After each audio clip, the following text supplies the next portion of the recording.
शरणागतपापपर्वतं गणयित्वा न तदीयसद्गुणम् अणुमप्यतुलं हि मन्यते सहजानंदगुरुं भजे सदा। અહીંયા બિરાજતા આપણા આરાધ્ય ઈષ્ટદેવ હરિકૃષ્ણ મહારાજ, લક્ષ્મીનારાયણ દેવાદિક દેવોના ચરણોમાં વંદન.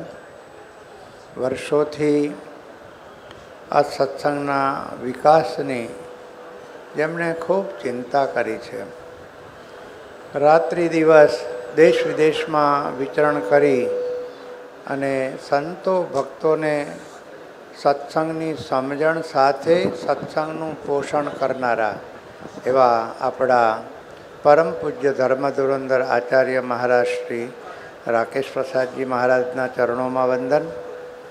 આપણને આજના પાવનકારી દિવસે કથાનું શ્રવણ કરાવનારા પૂજ્ય શ્રી નીલકંઠચરણદાસજી સ્વામી, પૂજ્ય ચેરમેન સ્વામી કોઠારી સ્વામી, બાપુ સ્વામી, જૂનાગઢના ચેરમેન શ્રી, સર્વે ધામધામથી પધારેલ સર્વે પૂજનીય સંતો, યજમાનો અને વાલા ભક્તજનો, ભગવાન સ્વામિનારાયણ આ પૃથ્વી ઉપર પધાર્યા.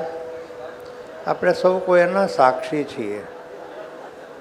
મહારાજે પધરાવેલા દેવોની પણ દ્વિશતાબ્દીઓ આપણે સૌ કોઈ ઉજવી રહ્યા છીએ. અમદાવાદ હોય, ભુજ હોય, 2 વર્ષ પહેલાં વડતાલ લક્ષ્મીનારાયણ દેવ હરિકૃષ્ણ મહારાજનો દ્વિશતાબ્દી મહોત્સવ ઉજવો, ધોલેરાનો દ્વિશતાબ્દી મહોત્સવ આવી રહ્યો છે, બાકી રહે છે જૂનાગઢને ગઢડા.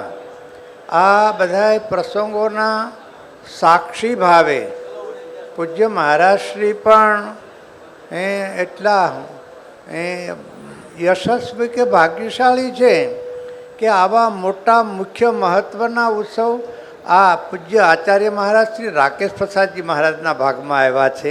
એ આપણા સૌ કોઈના માટે આનંદની વાત છે.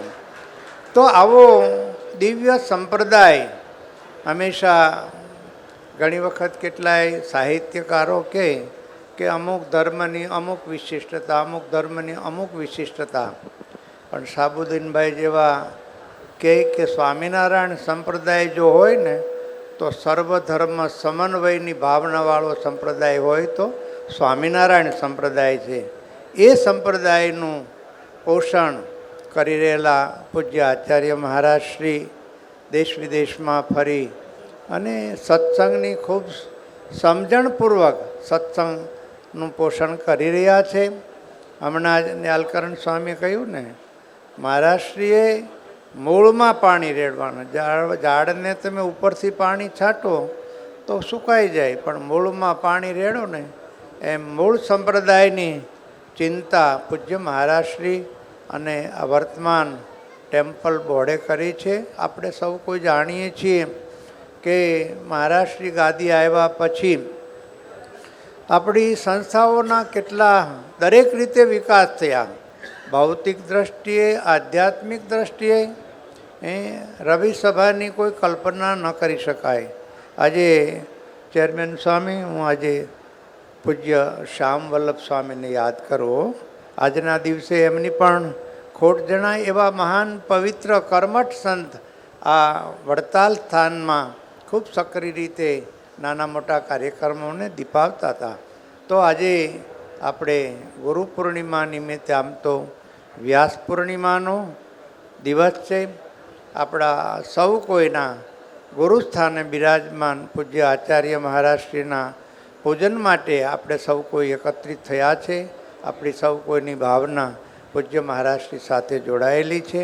બસ ભગવાનને પ્રાર્થના કરી કે આ પૂજ્ય આચાર્ય મહારાજ ખૂબ તંદુરસ્તી ભરું લાંબુ દીર્ઘાયુષ ભોગવે અને સત્સંગની ખૂબ વર્ષો સુધી સેવા કરતા રહે એવી હરિકૃષ્ણ મહારાજના ચરણોમાં પ્રાર્થના. અસ્તુ. જય સ્વામી.